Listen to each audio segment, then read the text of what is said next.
Oh, he's doing a finger sign. I can't draw hands. I can't draw. This is one issue. The thumb's meant to go on the top, not the bottom. See, I knew this was a bad idea. All my weaknesses be even more revealed. There's my new character, Circle Hand. Circle hand.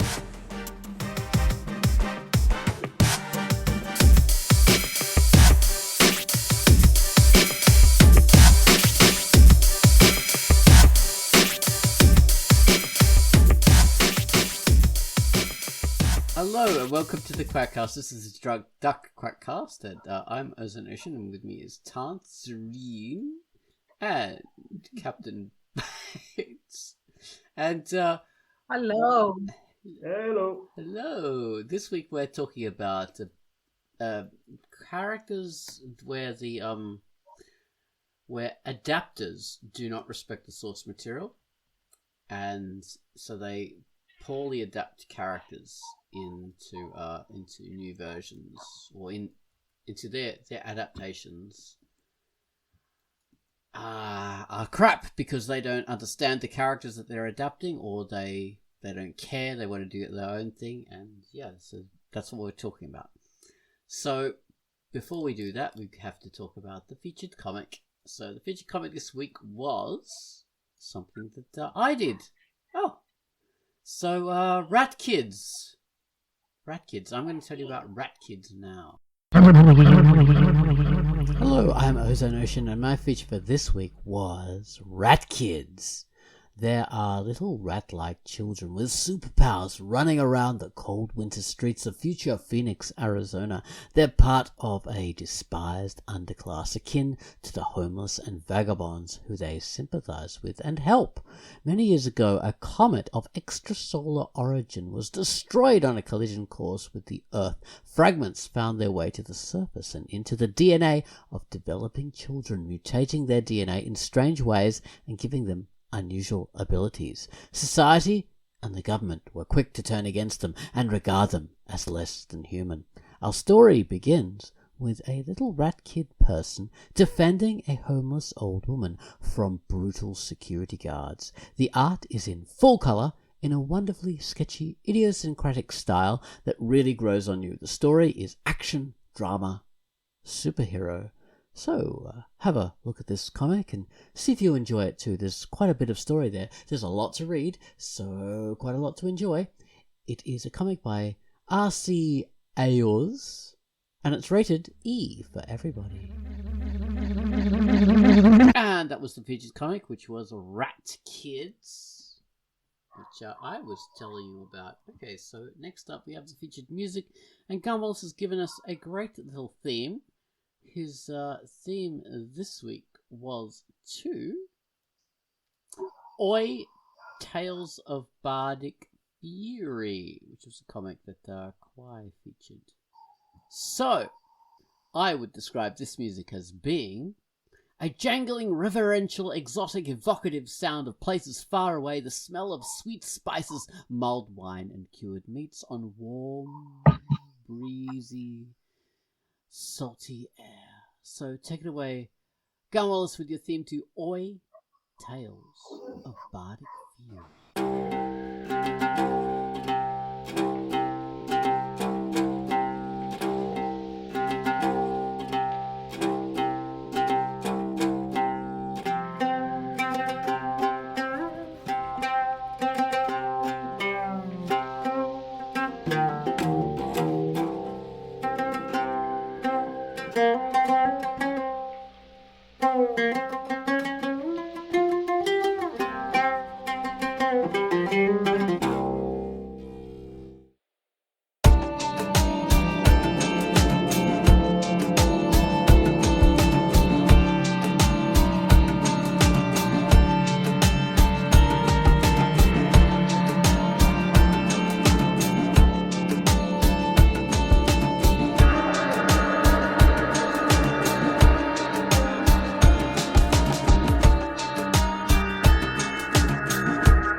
And that was Oi Tales of Bardic Fury, which is a good little comic that I featured.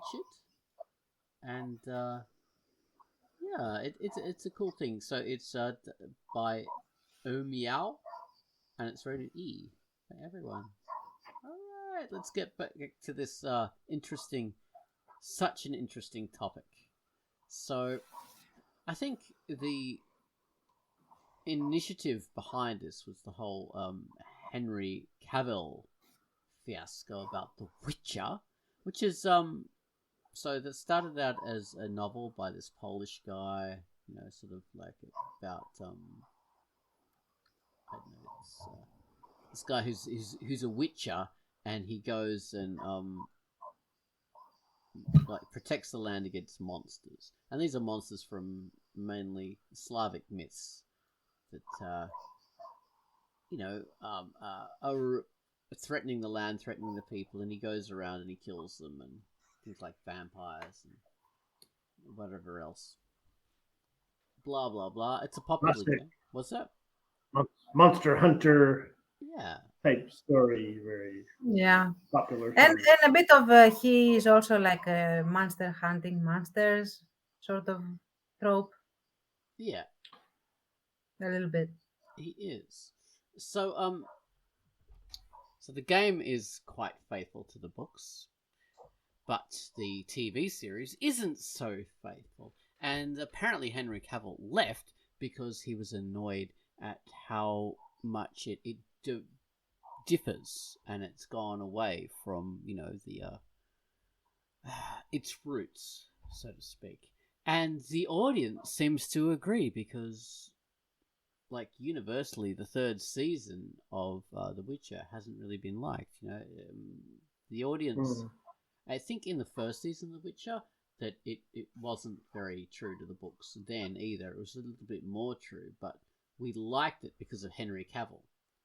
And apparently Henry Cavill is like a super fan of the series, and he's played all of the games, and he's read the books and stuff like that. And that was the reason he wanted to do the character.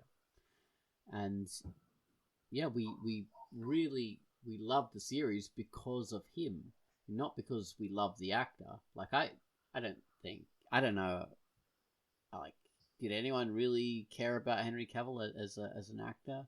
I mean, he portrayed Superman, yeah, but we liked his. Some people say they do. I mean, he's got some vocal fans, but I don't know how legit that is. I've never cared one way or the other. He seems fine, know. But I mean, before The Witcher, did he really have that popularity?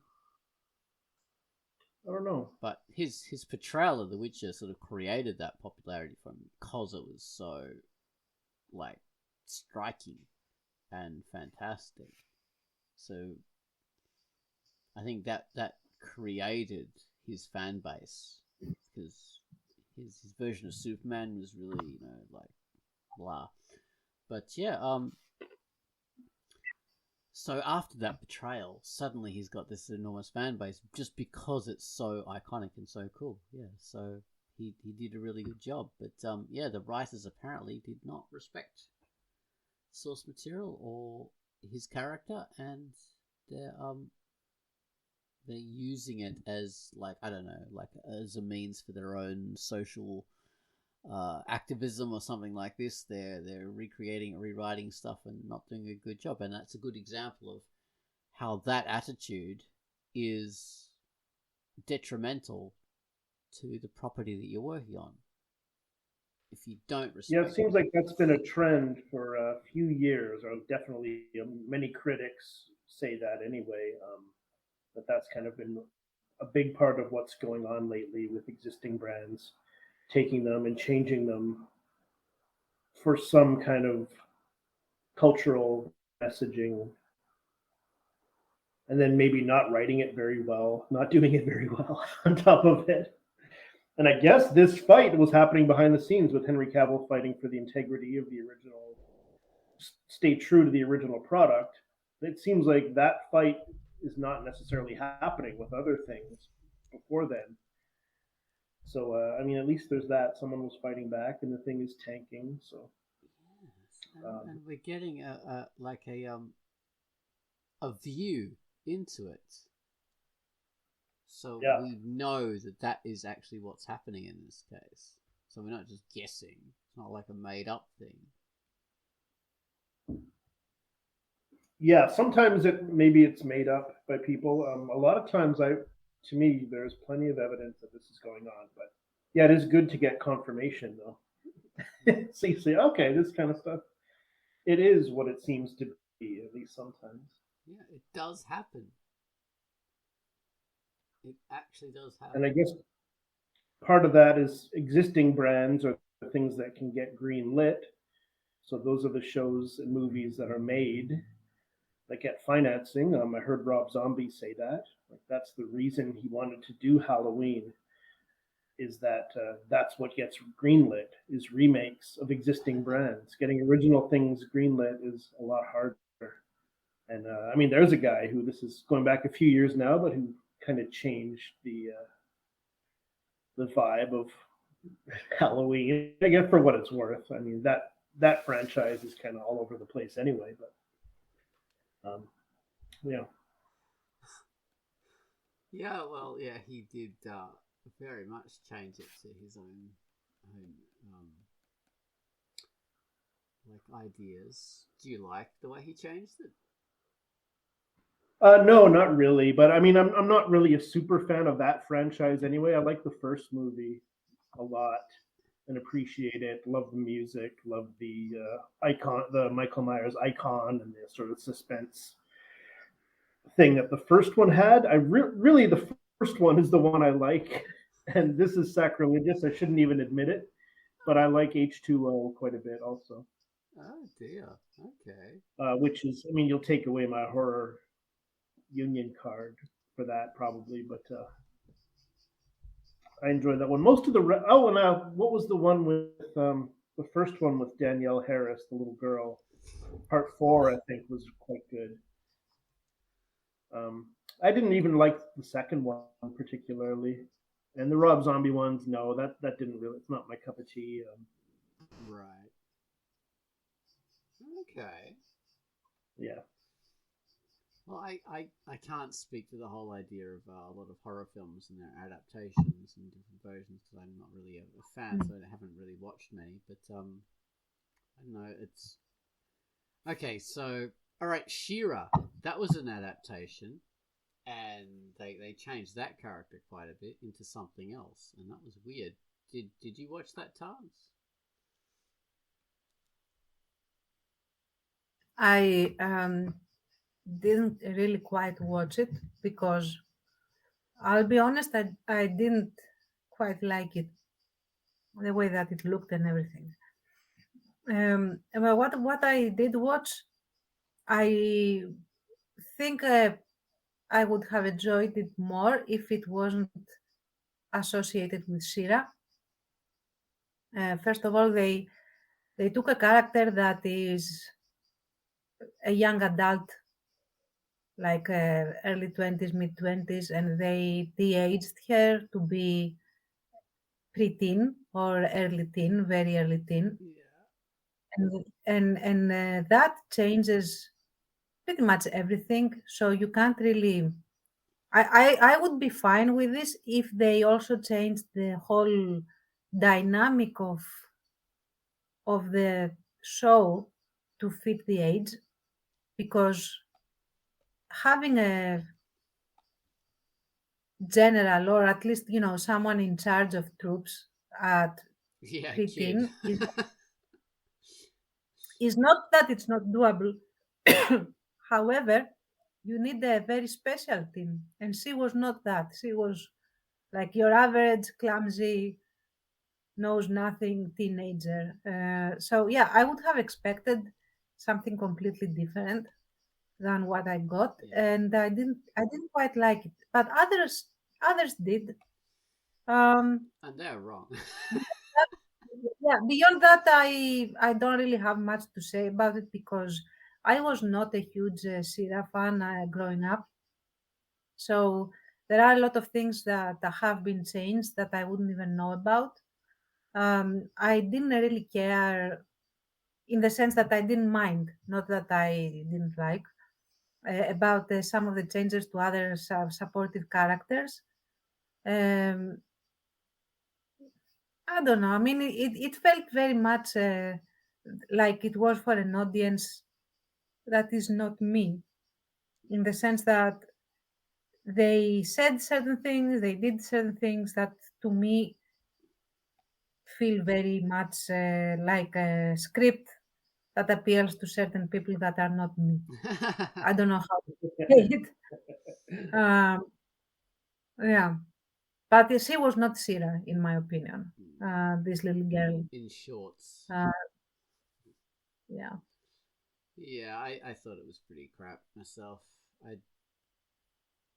watched it, a little bit of it, and it just did not feel like the whole Shira thing at all. Which was, the original was great fun and followed that whole He-Man idea. So the character shouldn't have been a Yeah, child. and I have to also say something else. I was very tainted going in to see this by the very nasty taste, the way the showrunners treated the source material was. So especially like they completely like they acted like the original material was like some sort of patriarchal Oh, uh, thing that was meant for the male gaze or whatever, which is couldn't be farther from the truth. And yeah, I don't like having my childhood, even the stuff that I wasn't really so hot about, be slandered like this, because there were stuff that were you know IPs that were very much pushing certain norms, like for example, Seventh Heaven and things like this. But Shira was not one of these things. Shira was very much a colorful, empowering, girl empowering thing where you had the main girl being pretty much a general, uh, resolving all the issues and stuff like that. So yeah, I think that she got a downgrade rather than an upgrade. So yeah. she has Right. been downgraded. Okay, well that's Yeah. Shira solved and sorted. That's the last word on Shira. Yeah.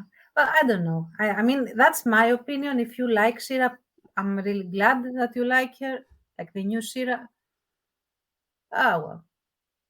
Yeah, well, if you really like it, well, you're probably in the wrong because I don't think they have many that's really going on. Like, if you want to watch the original, there's plenty of episodes of that, but the new stuff, no, it failed. So there you go. Um, yeah, it's weird about that. All right, what other characters? Okay, like Frodo, we've got him, or Oh Bilbo. my God. Bilbo, Poor for Frodo. Frodo. Yeah, Frodo was basically like slaughtered.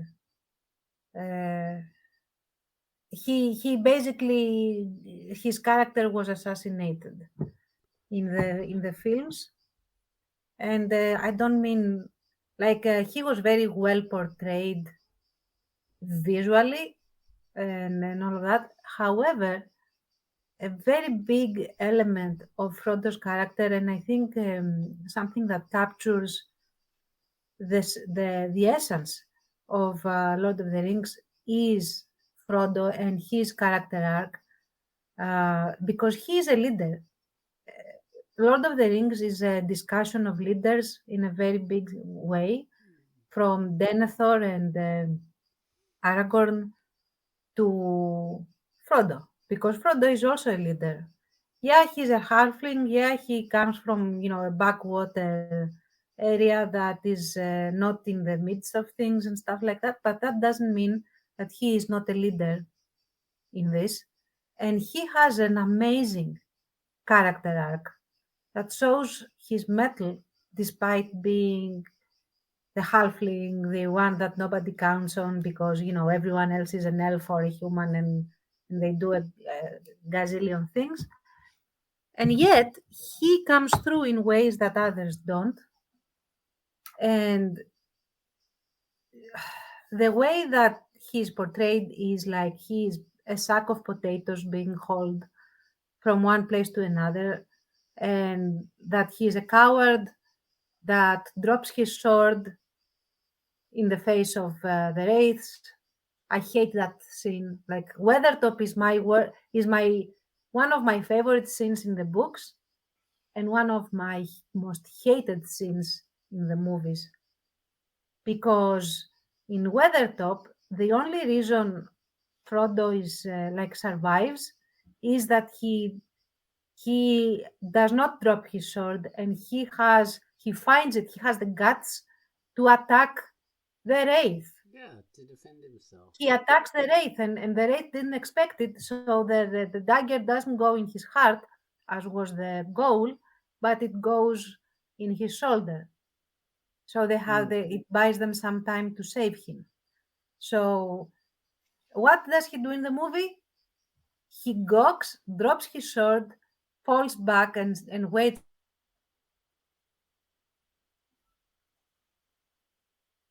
Oh, Distress. So yeah, I find that absolutely terrible. A great disservice to the character. and it's even worse with poor old Bilbo, as Oh yeah. portrayed by the guy from The Office, Tim from The Office. I can't remember his name. An okay actor who's unfortunately got way too many roles out of that TV series. So yeah, the portrayal, the whole of The Hobbit, for a start, is just stupid. But his particular portrayal of that character does not really Yeah. fit with the whole Bilbo for me. Because Bilbo should be Mm-hmm. about, his main interests are staying home and being lazy, which are what that's what being a hobbit is all about at that stage, isn't it? I mean, it's like eating cakes Mm-hmm. and being a rural British kind of like a person who lives in the countryside, and that's how hobbits live. That's their whole way of life, because they're being protected from everything, and they're they're able to continue this idyllic lifestyle because the Shire is protected on all sides, and he exemplifies that, in every degree. But uh, the character in the movies is definitely not that kind of thing. I mean, for a start, the movie's all focused on these bloody dwarves and their romantic, crap. I'm not going to talk about it anymore because it's just so far from the source material. It's not even worth mentioning. All right, I'll talk about another movie that same actor was in. Whoever he is, I can't remember his name. Friedman, something or other. I don't remember. Martin Friedman. Martin Freeman. Martin Freeman. Freeman. Yeah, that's it. So, Hitchhiker's Guide to the Galaxy. Now, this is a classic version of a terrible adaptation, which the author was actually part of, which makes it even weirder. But the author died before it was done, so he gets a pass. So, in this particular thing, it's weird because it's an adaptation of basically a radio play from like the late 70s and the early 80s, and which was turned into a book, which was then again turned back into a radio play for the later episodes, and then turned back into a book again, and then eventually turned into this movie. But the adaptation of the characters in the movie, it's like they do not get the source material at all, because again, very much like in The Hobbit, funnily enough, the main character, Arthur Dent, is meant to be very suburban and very British in a very complacent sort of way. He's very up himself. in that, my lifestyle is the best. This is how it should be. I'm complacent in my, safe little part of the world, wearing my dressing gown and my slippers, and that's how it is. And he sort of regards all the weird alien stuff happening to him as just a massive absurdity, a constant absurdity, and a weird affront to his normalcy. And he's constantly maintaining this myth of everything of him representing normalcy and how things should be. And all this alien stuff that's happening around him is the weirdness, rather than the other way around, because he's the weird character in that world, but he regards himself as being normal, and these things are all just weird, and I just want a cup of tea and a slice of toast, and I just want to read the newspaper. And why isn't my tea hot? He's flying around at 6 times the speed of light on the other side of the galaxy, and he still wants his cup of tea. He still wants things to be normal. So that's how that character is. He's British. Hello, I'm a British citizen. You must respect me. That kind of thing. But the movie character totally doesn't get that. It totally doesn't get that at all, and it doesn't work because he doesn't get that. That's where the original humor came from. That fish out of water sort of thing, basically. But also that myth of superiority that the British used to have, especially when they're tourists and they're going and they're looking at the rest of the world. If someone didn't understand them, they would speak extra loudly, to make themselves understood. Everyone speaks English. That's just how it is. So, but Martin Freeman's version of the character just did not get that at all. He was just looking at everything as if he didn't understand it. That was how he was looking at it. Which was, that's not the way the character doesn't look at stuff as if he doesn't understand it. Arthur Dent understands everything because he's English.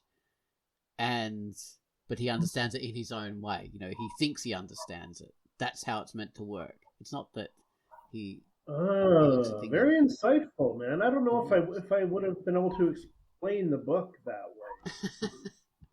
Or understood it that way. That's very interesting. I thought a lot about it, because it's based on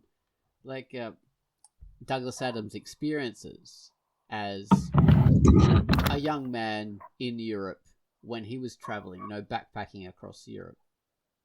So he sort of had a lot of naivete when he was doing that. So it really comes back to that, and well as him, being a middle class man when he co-wrote the radio play, right, in the 1970s. So he's had a bit of experience of the world, but coming from that position of an entitled Englishman, the way people were, and it's a satire on that kind of attitude.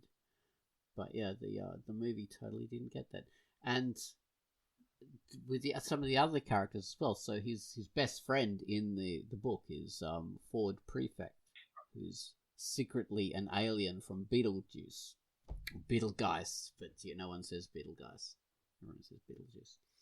So that guy is a bit strange, but he fits in with things. But his whole thing is he's cool, and he has a coolness about him. And he's like a drunken Indiana Jones kind of exactly. World-weary. I love Ford in the books and his contrast with Arthur. In the movie, that definitely is where it fell down for me, because I did nothing against Mos. Is it Mos Def who played Ford? Didn't seem like Ford at all. No, well, that's based on there's this modern British idea that if someone is black, that automatically means they're cool, which is a bit of a racist idea, because that's like saying, oh, you're black, you must be good at sports, that kind of thing. It's like putting on to someone cultural traits based on what they look like, which is stupidly offensive. But they think because it's positive, that makes it not as offensive. But that's what we call benign racism. It's the same racism. It doesn't matter if it's a negative trait or a positive trait. You're still ascribing personality traits to someone based on what they look like. So yeah, Mos Def unfortunately has that kind of problem in there. The coolness is expected just because of who he is, being a rapper or whatever, and he's absolutely not cool at all. The man couldn't act in the film. He sort of stumbles on his words, so you just have this bald guy who looks good in it too. He looks fantastic, but he just can't act, and he can't enunciate. It's just blah blah blah blah blah blah. It doesn't come off as cool. It just comes off as I don't. awkward. Yeah, maybe. I don't know if it was the acting or the writing, the directing, or what it was, but yeah, that character did not seem to pop. Like I didn't really recognize the issues with Arthur because I sort of thought Arthur Dent was sort of a bit of a blank, a bit of an everyman, and maybe I didn't understand the character as deeply. But I thought, well, he's fine. He's just kind of a POV character. Yeah, which was what their was relationship. Not meant to be. yeah. That movie just didn't work. It's very sad. I was so excited that it was coming out, but yeah, I've been looking forward to that for years. But I will say that the portrayal of Zaphod Beeblebrox by who's the actor? Sam Rockwell. That was marvelous, and that totally got the character. It was a different interpretation of it from the books, and he didn't have like the two heads side by side. But they did it.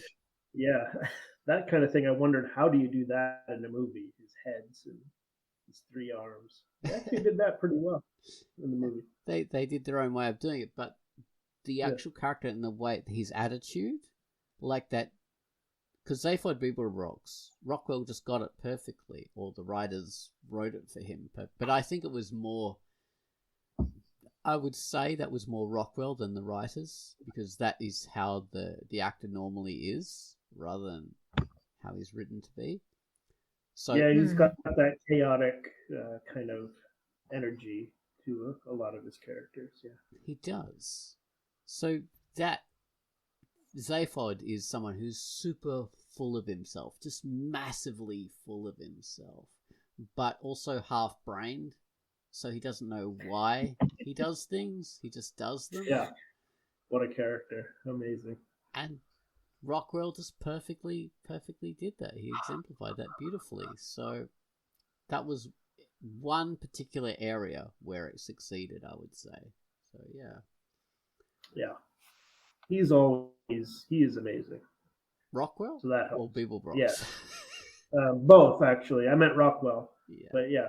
But the character in the books is hysterical, and Sam Rockwell is awesome. Yeah, just they lucked out with that. They did. Yeah, it was the Arthur Dent Ford Prefect dynamic that wasn't there. Very much so. Yeah, those characters did not have a thing together. It's like they did not know each other. Yeah. They were sort of strangers just hanging around. Whereas Ford was like, he really liked Arthur in the books and the radio play. Like, they really have a real kind of buddy friendship, and Ford's all about helping Arthur do this and that. And yeah. And you have kind of the stodgy character and the wilder character, that sort of classic duo, you know.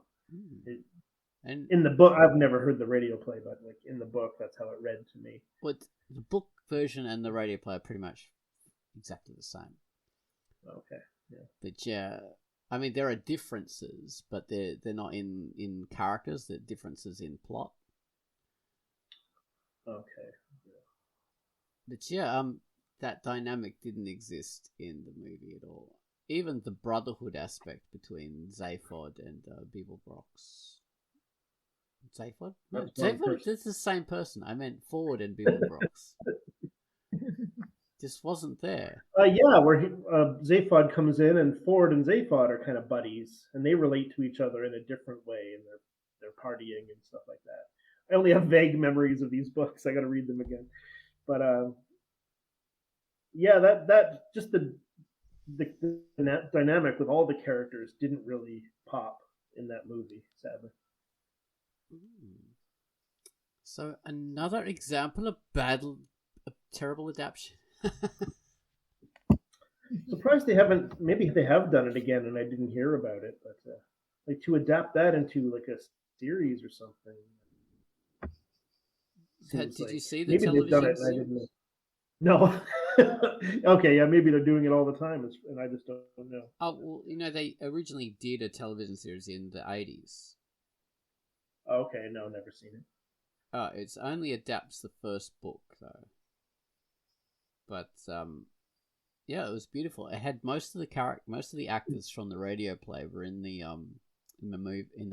TV series, so you could hear their voices and see what they look like as well. Not all the actors transitioned. Ford Prefect was played by another actor, not the original, but the actor who did Ford played from the radio play played the robot. Oh yeah, the robot. Oh yeah, he was cool and a very interesting character too.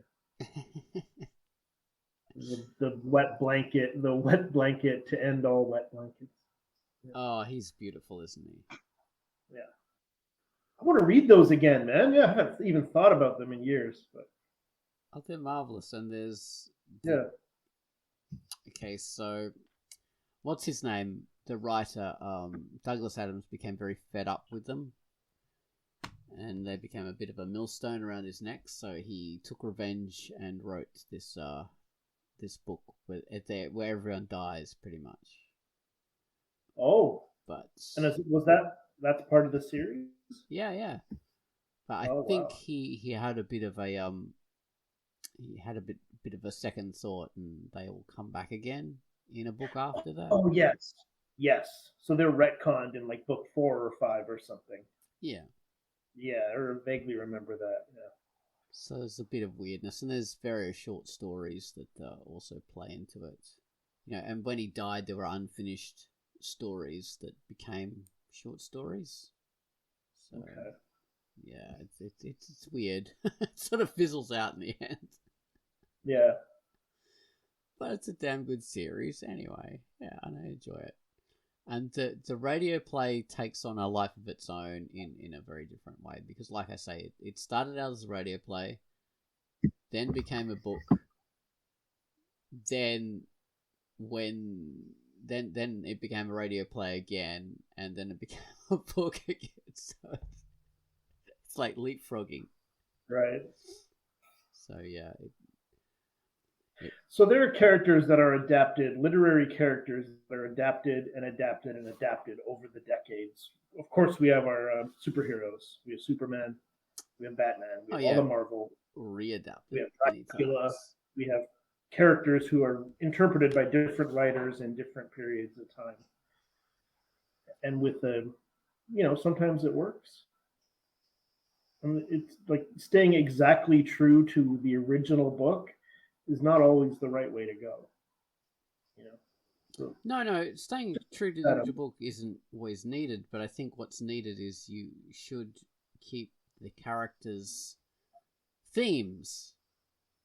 They should keep the kind of the vibe of the character should be retained, even if they don't do the same things and say the same things. I mean, it seems like it usually should, right? Because if not, why are you bothering? Exactly. Listening to all of it, I'm thinking of various Pride and Prejudice adaptations. So Pride and Prejudice is a book that I have a love-hate relationship with it for different reasons. In any way, it has been adapted for TV many, many times, and with varying measures of success. But I remember feeling like someone didn't understand the concept and the approach of the book, with the adaptation where I think it's with Keira Knightley, I think. Right. She is the one that plays Elizabeth. So the idea of Pride and Prejudice and the whole interaction between the main couple, that is Mr. Darcy and Elizabeth Bennet, Yeah. is, and the title of the book itself tells you what the relationship is. It Yeah, is it's very highly, obvious. yeah, it is a highly classist, highly like a stratified setting through which they see each other. Like it serves as the social class and the social standing serves as a lens for the relationship until the very end. And that's the whole point of the book, at least the way I read it. Yeah. So in that movie with Keira Knightley, it feels like they didn't get that.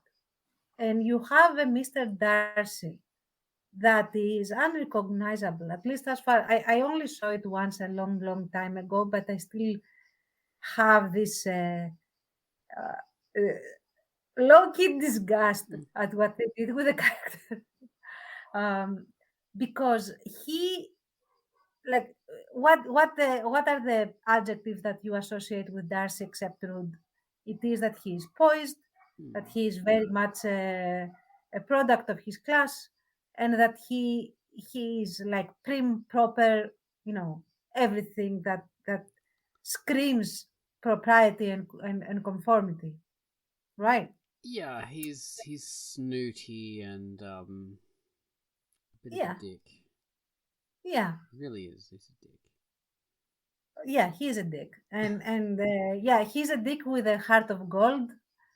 But the dickishness comes from his strongly internalized class requirements and behaviorisms. So in this in this version, he sort of throws all of these things out of the window, and he cavorts all around the countryside, drenched in mud, and generally being what no gentleman would be caught dead being. In a way, I don't know how to say it. Like they have set it up in a way that is weird, and the character doesn't act in a way that is consistent. Like they go through the moves of the book. Yeah. He is first, alienating and rude and blah blah blah, and then he has this weird attraction to Elizabeth that he hates himself about, blah blah blah. But the reason why he reacts the way he reacts has completely been bent out of shape, because he is not shown as a person that is very classist. At least I don't remember. Maybe they paid lip service to it, but the way that he acted as a character didn't support that. Okay. Like generally, the movie felt very dirty in a way that, when I say dirty, I mean like it was full of dirt, mud slinking. Like it felt like everything was very shabby. Yeah. And All right. Like gritty and yeah, and it felt like the characters didn't fit. These were different characters poaching on the names of the characters of Jane Austen rather than interpretations of them. So okay. and it was mostly because the setting was very warped. So that removed a very big part of their personality, because their personality hinged on the setting. The setting was vital Yeah. for these characters. And for me, this is a bad adaptation. So, yeah. Right. And of Yeah. course, you have the BBC one that is like perfect. Yeah. With Of course.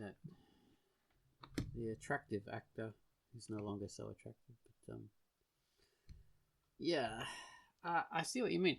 Yeah. For me, when I read the book, I took it as a social satire of the Mm. time and the class structure of, early 19th century Britain.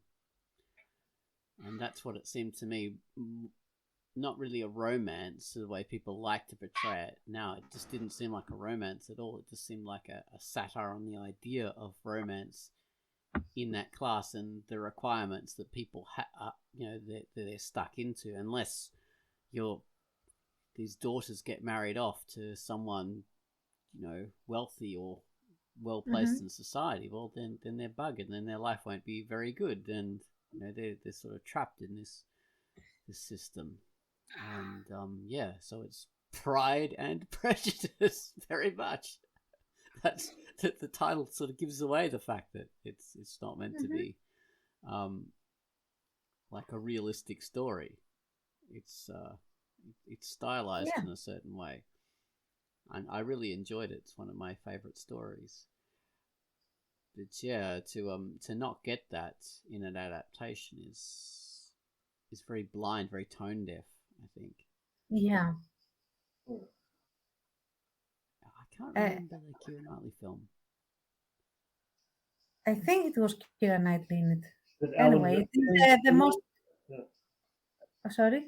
Was Alan Rickman in it? I might be thinking of a different movie. No, that I think is Sense and Sensibility, Oh yeah, which was okay. I think they did a decent adaptation of that, in my opinion. But yeah, I don't remember when it was released.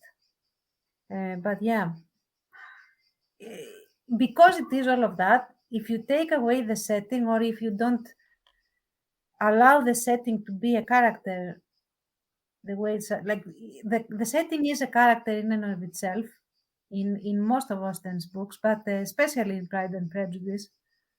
So if you don't convert the setting to still be that, you are losing a big part of the point of the book, in my opinion.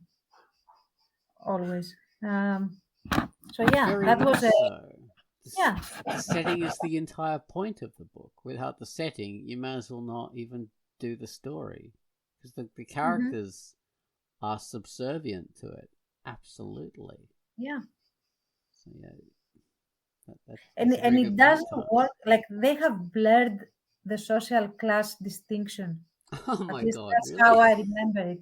They have blurred it a lot, and also like we have to understand that this is drama between aristocratic classes. Like these Yeah. are all of these are aristocrats, low tier, middle tier, high tier aristocrats. yeah. Hmm. This is not a story about the low class or the In destitute. yeah, And exactly. they show the Bennets as being basically cattle herders, and Oh my god. it doesn't work. It just doesn't work. No, yeah, they're not farmers. They're low class, high class people. They're Exactly. I don't know if they're country aristocracy. Yeah. It's pretty much that's what they are, but they're just lesser versions of something like Darcy. He's like the top, at least in the Hmm. rural areas. Um, so yeah, it's just like you say, Tance. It's different levels of aristocracy. So yeah, to misunderstand that so grievously that you're you know, not understanding class, then you shouldn't be anywhere near the story at all. Exactly. And the Hmm. thing is, as far as I recall, so take that with a grain of salt, because again, years since I saw it, they go through all the moves. They don't omit anything in the way the plot develops, but it doesn't feel like I'm watching Pride and Prejudice at Yeah, all. because Right. if you make that crucial mistake to the structure, then the rest is going to follow and collapse. That was the when I read Pride and Prejudice, that was a great phrase in there because the characters Jane Jane Bennett, she describes her activity with Darcy as she's making love to him. And when I read that, it's something that's clicked in my brain. I thought, oh my god, that phrase has always pissed me off, making love, because it doesn't really make sense. It doesn't describe sex really, and it finally came to me because that's, I mean, obviously, Austen was writing that phrase back when, you know, there were no other modern interpretations of it. It meant what it meant when she wrote it, which meant courting. And that is precisely what making love meant. And that's what it meant all the way up until the 20th century. All the way. It only changed to this meaning of sex in like the 1960s or something, when people like misunderstood it or tried to use it as a silly euphemism. So, and now the modern meaning of making love is a kind of like, oh, this is a very loving kind of sexual like activity, which is, it's a stupid phrase. I just hate that because it comes from courting, which is what it means. And in any book from, you know, before the 1960s, you read the phrase making love, it does not refer to sex at all. Like, you know, even indirectly, it is the characters are courting. Anyway, so that was something that just came to me from the book anyway. And I thought that was rather interesting because that the meaning has changed so significantly since then. Language shift is a real thing. Things stop meaning what they used to mean. So, and people should at least keep that in the back of their mind when reading older stuff. But maybe it doesn't all mean exactly what you think it means. Definitely. So yes, Pride and Prejudice. Well, of course, the best adaptation of Pride and Prejudice is the zombie version. I have yet to see that. I want to, honestly. Yeah, I haven't seen it either. I saw it advertised really like a lot when I was in San Diego in 2010, I think, or 2011. And there were big posters of it. You know, you could pose behind the whole the poster and sort of be part of it with all the zombie stuff. So yeah, that's a rather interesting adaptation. Because in 2010, everybody was doing everything with zombies. Zombies were all the rage. You know, there was, of course, the Walking Dead was really massively huge back then, and there were just zombie walks in public and zombie this, zombie that. There were like, you know, they had the whole thing with vampires, which came before and then came after. It was zombies then. Do you remember that, Baines? Yeah. And then there was a clown epidemic in the middle there somewhere. But There's a brief clown epidemic, yeah. Yes. It struck us all and like faced COVID. a lot of crises, this world has. But that bloody zombie fad, everything was zombies. Jesus. Oh yeah. Just Facebook was all zombies. It was just zombie this, zombie that. It had kind of died out, I thought, but you mentioned The Walking Dead. Yeah, around 2010 was died out. Then it came back again as a zombie. Came back. There you go. It's like 2008 or 9 or 2010 or something is when The Walking Dead show started, and it was huge. The comic was huge, and then the show was massive in its early years. So I guess that's why. Like it was years past its what I would have thought was its heyday. Zombies, and then became even bigger. It was bizarre. All right, well, we've only got a few minutes to go. I think. Where are we on our time? 5 minutes. Baines, you've watched The Walking Dead, right? Yes, most of it. And have you read any of the comic? No. I've seen a little bit. Love the artwork, but I do know that they changed a lot. And I think a lot of fans say they've kept the essence. Like it seems to be pretty well regarded in those terms, but they changed big things. Some of their biggest characters, Daryl Dixon, who's their main guy for the recent years of the series, doesn't even exist in the comics. His brother, who was important in the early seasons, didn't exist in the comics. So that was one huge change and one that's lasted.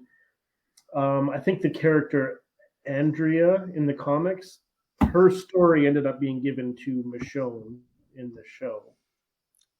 And the Andrea on the show was not treated very well. I know the actor wasn't crazy about that, but and some fans probably don't like it. To me, like what you said in the beginning is true, that if you keep the essence, you can change this stuff.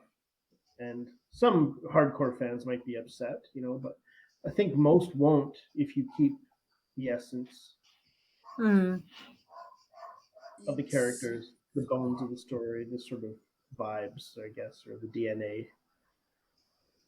Yeah, I mean, I think that's why. So, we've got 3 minutes. The Conan adaptations, which are nothing like the short stories from Woody Howard, but there's still enough of the DNA of the original character in there that it works. And I'm speaking of, because the DNA of Conan isn't, he's a thief and he's really clever, but he's, very animalistic in the way he thinks and he hates magic and blah, blah, blah.